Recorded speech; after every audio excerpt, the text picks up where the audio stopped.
बिस्मिल्लाहिर्रहमानिर्रहीम। आज हम आपकी खिदमत में एक सबक आमोज अफसानवी किस्सा लेकर हाजिर हुए हैं। किस्सा है एक शख्स की सबसे छोटी बेटी का। छोटी बेटी अपने बाप का घर क्यों छोड़कर चली गई और किस तरह उसकी एक बादशाह से शादी हो गई।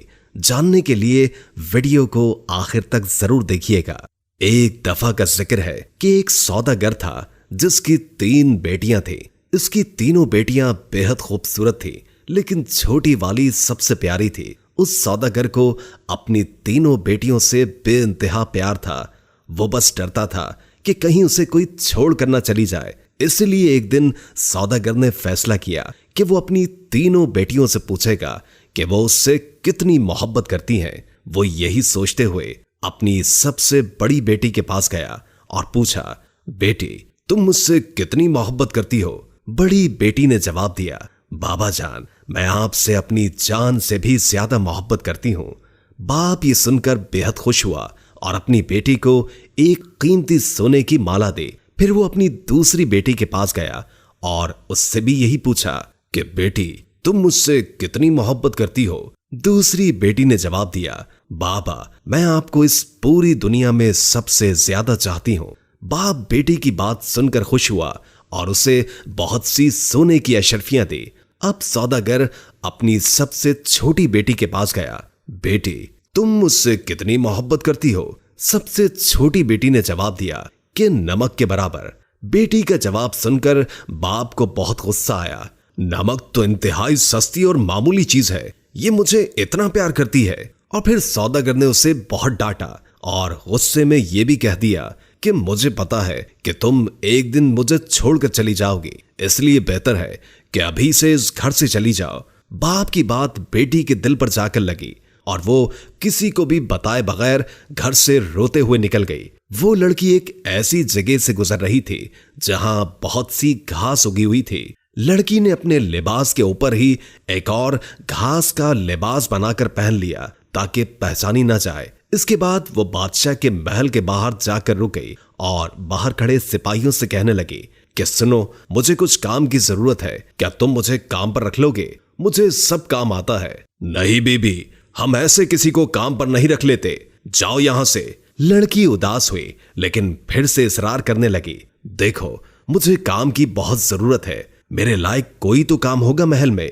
इससे पहले कि सिपाही इनकार करता, एक बावर्ची उनके पास आकर खड़ा हो गया। उसने शायद लड़की की बात सुन ली थी। उसे लड़की पर बहुत तरस आया, इसलिए उसने लड़की को अपने साथ रख लिया। बावर्ची ने उसे सारे काम समझाए और उसे उसके सोने की जगह भी दिखा दी जहां और भी औरतें थी। किसी को उस लड़की का नाम तो नहीं मालूम था, तो उसका घास वाला लिबास देखकर सबने उसका नाम घसियारी रख दिया। अगले दिन महल में हलचल मची कि बादशाह एक बहुत बड़ी तकरीब का इनेकाद कर रहे हैं, उसमें हर कोई शरीक हो सकता है। तमाम मुलाजिम औरतें अपने आप को संवारने में लग गई। जब तकरीब का दिन आया तो घसियारी ने जाने से इनकार कर दिया और कहा कि उसकी तबीयत ठीक नहीं है, और फिर सब उसे आराम का कहकर चले गए। कुछ ही देर के बाद घसियारी उठी, अपना घास वाला लिबास उतारा और एक खूबसूरत सी पोशाक पहन ली जो वो अपने साथ लाई थी, और फिर उस तकरीब में चली गई। वो इतनी खूबसूरत लग रही थी कि वहां तमाम हाज़रीन की नजरें उस पर उठ रही थीं। हर कोई ताज्जुब में था कि इतनी हसीन लड़की कौन है। वहां बादशाह का बेटा भी मौजूद था। उसने जब इस हसीन लड़की को देखा तो देखता ही रह गया, और फिर शहजादे ने पूरी तकरीब बस घसियारी के साथ बातों में गुजार दी। शहजादे ने किसी और की तरफ आंख उठाकर भी न देखा। फिर घसियारी किसी की भी नजरों में आए बगैर वापस महल में आ गई। अगले दिन औरतों ने कहा कि तुम्हें वहां होना चाहिए था। कल बादशाह का बेटा एक हसीना पर लट्टू हो गया और सारा वक्त उसी के साथ रहा। घसियारी बज़ाहिर उदासी हुई, हाँ काश मैं भी जा सकती। कुछ दिनों के बाद बादशाह ने फिर से एक तकरीब रखी। इस बार घसियारी ने यही बहाना लगाया कि उसकी तबीयत ठीक नहीं है, सो वो नहीं जा सकती। लेकिन सबके जाने के बाद उसने फिर से एक उम्दा लिबास पहना और तकरीब में चली गई। शहजादा उसे देखकर बहुत खुश हुआ और एक कीमती अंगूठी उसे तोहफे में दे दी। फिर तकरीब खत्म होने से पहले ही वो वापस महल में आ गई। दूसरी तरफ बादशाह का बेटा सौदागर की इस छोटी सी बेटी पर फिदा होकर रह गया था। उसने फैसला किया था कि वो अपने बाप से इस लड़की का जिक्र जरूर करेगा। अब अगली तकरीब शहजादे ने खुद जानबूझकर रखवाई ताकि वो इस लड़की से मिल सके, लेकिन इस बार घिसियारी न आई। शहजादा उदास हुआ। बादशाह को घिसियारी के बारे में कुछ भी मालूम नहीं था, इसलिए वो परेशान हो रहा था कि उसका पता कैसे और किससे करे। एक दिन शहजादे ने महल के मुलाजमों से सागूदाना बनाने की फरमाइश की। घिसियारी को जब ये पता चला तो उसने खुद सागूदाना बनाने की ख्वाहिश का इजहार किया। उसे इजाजत दे दी गई। घिसियारी ने सागूदाना बनाने के बाद वही कीमती अंगूठी जो शहजादे ने उसे दी थी सागूदाने में डाल दी। अब शहजादा मेज पर बैठा सागूदाना खा रहा था। जब खाना खा चुका तो देखा कि प्याले में अंगूठी पड़ी है। वो अंगूठी पहचान गया और जल्दी से अपने मुलाजमीन को बुलवाया। मुलाजमीन ने बताया कि ये सागूदाना घिसियारी नामी मुलाजमा ने बनाया है। फिर घिसियारी को बुलवाया गया। शहजादा घिसियारी को पहचान न सका, लेकिन जब घिसियारी ने बोलना शुरू किया तो शहजादे को उसकी आवाज सुनकर यकीन हो गया कि ये वही लड़की है जो उसे तकरीब में मिली थी और जिस पर वो दिल हार बैठा है। फिर घिसियारी ने अपना सारा किस्सा शहजादे को बताया कि वो इस महल में किस तरह पहुंच गई। शहजादे ने घिसियारी का बादशाह को बताया और इन दोनों की शादी कर दी गई। शादी के बाद एक बहुत बड़ी तकरीब रखी गई। उस तकरीब में सिर्फ शहर के बड़े बड़े सौदागर और ओहदेदारों को बुलवाया गया था। घिसियारी के बाबा भी उस तकरीब में मौजूद थे।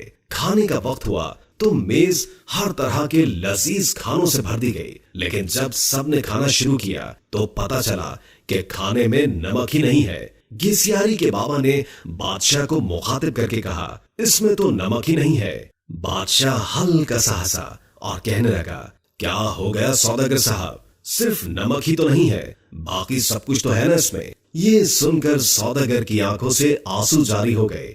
बादशाह ने उसे ताजुब से देखा और पूछा कि जनाब आप रोने क्यों लग गए। सौदागर ने कहा, आज मैं अपनी बेटी की बात समझ गया हूँ। खाने में नमक ना हो तो चीज बदजायका हो जाती है, चाहे उस खाने में और कितने ही कीमती मसाला जात पड़े हों, लेकिन नमक के बगैर खाना कुछ भी नहीं। फिर सौदागर ने अपना किस्सा बादशाह को सुनाया और कहा कि मेरी बेटी मुझसे नाराज होकर चली गई है। मैंने उसे बहुत ढूंढा लेकिन वो नहीं मिली। मैं उसकी तरफ से बहुत परेशान रहता हूँ। सौदागर ने बादशाह को अपनी बेटी का हुलिया बताया तो बादशाह ने घिसियारी को बुलवाया और अपनी बेटी को सही सलामत देखकर बाप की खुशी का ठिकाना ही न था। सौदागर ने बेटी को गले लगाया और उससे माफिया मांगता रहा। दोस्तों, वीडियो अच्छी लगी हो तो लाइक करके शेयर कर दें और कोई अच्छा सा कमेंट कर दें। अल्लाह ताला हम सबको अपनी हिफ्ज़ व अमान में रखे। जज़ाकल्लाह।